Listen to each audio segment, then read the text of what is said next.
हाँ, देखिए, जब उमर साहब ने इलेक्शन लड़ा तो उन्होंने लोगों के सामने गिड़गिड़ाते हुए, भीख मांगते हुए अपनी टोपियां तक पब्लिक के सामने डाली कि मेरे को वोट दिया जाए, मैं लोगों की खिदमत करूंगा। आज मैं बताना चाहता हूं कि आपके 3-4 महीने गुजर गए और मैं पब्लिक को बताना चाहता हूं कि वो याद करें उनके वादे जो थे पावर प्रोजेक्ट्स को लेकर। पावर 200 यूनिट फ्री, उसके बाद रोजगार, एम्प्लॉयमेंट, उसके बाद राशन फ्री, बाकी बहुत सारी चीजें जो उन्होंने फ्री के वादे किए थे। तो मैं एक सरप्राइजिंग खबर आज आपको दे रहा हूं और सरप्राइजिंग न्यूज जो मैं आप साथियों के साथ शेयर करना चाहता हूं कि 8 करोड़ रुपए की खाली लग्जरियस गाड़ियां फॉर्च्यूनर खरीदने का मतलब उमर अब्दुल्ला क्या चाहता है ये यहां की आवाम से?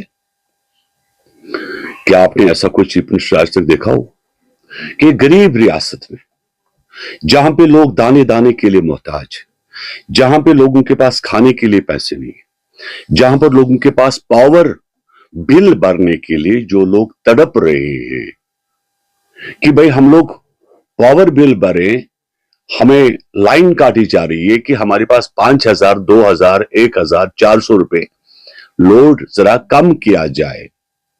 और उस शहर में आप करोड़ों की गाड़ियां अपने आराम के लिए खरीद रहे हो।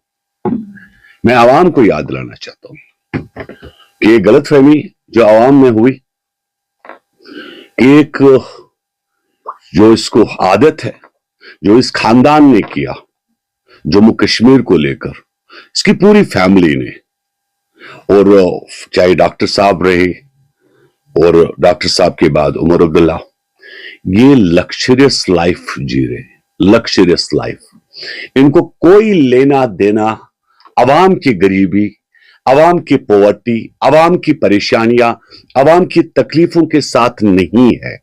This was a stunt in election.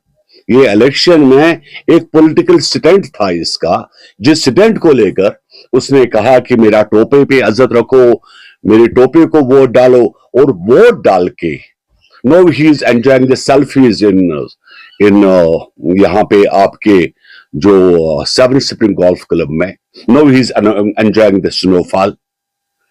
तो उमर अब्दुल्ला एक हेलीकॉप्टर भी ले ले स्टेट से, enjoy your holiday somewhere in Himachal. तो आपकी गलतियों की वजह से ये आदमी आज जो कुछ भी कर रहा है वो हमारी अपनी गलतियों की वजह से। आपने देखा होगा कि कल और एक ड्रामा, एक तरफ से रोहला को कहा कि तुम प्रोटेस्ट करो मेरे ख्याल में खिलाफ। तुम क्या कहना क्या चाहते हो कि कश्मीरी अवाम कौन लोग हैं? कि क्या इन लोगों को ये भी जहन नहीं, क्या ये लोग समझ नहीं पा रहे?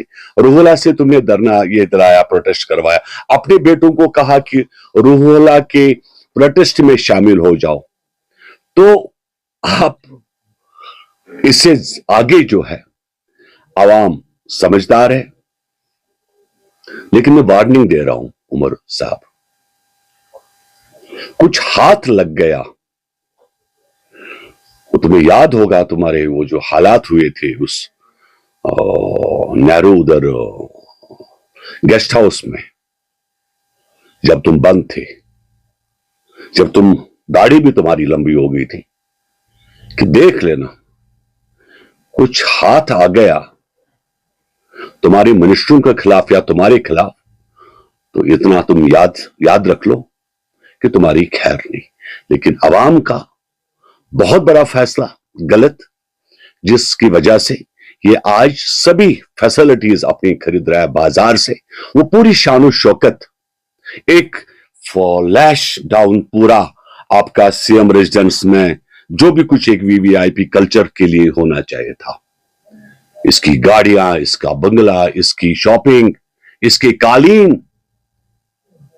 कल जो इसने दिल्ली में जो मिनिस्टरों को जो शॉल गिफ्ट किए गए, मैं बताना चाहता हूं वो शॉल भी सरकारी पैसों का है। जो किराया इसको जो यहां से जम्मू जाने में लगता है वो सरकारी पैसों का लगता है।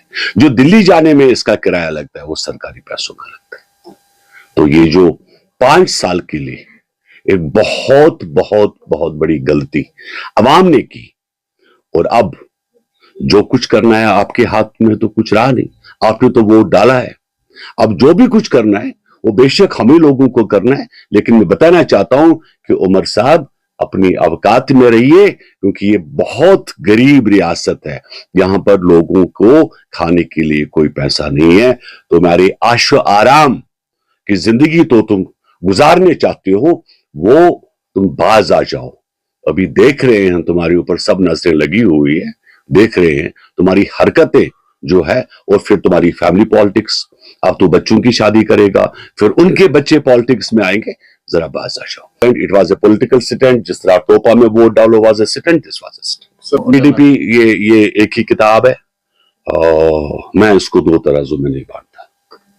क्योंकि अभी तो कुछ भी नहीं हुआ। मैं आपको याद दिलाना चाहता हूं 2014 में जब फ्लड आया था जम्मू कश्मीर के अंदर, क्योंकि मेरी हर एक बात मुझे याद है। जब 2014 में सैलाब आया एंड फ्लड में, आपको याद होना चाहिए, हम लोग यहाँ पर कोहराम मचाया हुआ था, पब्लिक ने, लोग रो रहे थे, लोग मर रहे थे, लोगों के घर लुट गए थे। और उमर अब्दुल्ला उस वक्त हिमाचल में अपनी एक्स वाइफ के साथ जो है वो लाइफ स्पेंड कर रहा था। ऐसे बच्चे करेंगे, जो भी कुछ करना है हम लोग ने ये करना है।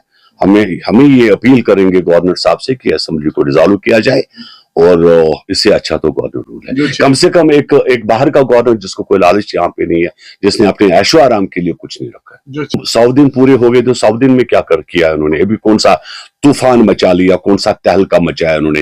वहां क्या कहते हैं, सऊदीया जाके सेल्फी खींच रहे थे। डोंट बिलीव, हम इनके ऊपर जरा भर भी भरोसा नहीं करते। अगर पुलिस इनके हाथ में होती तो मैं यकीन मानता हूं कि पूरी अपोजिशन जेल में होती।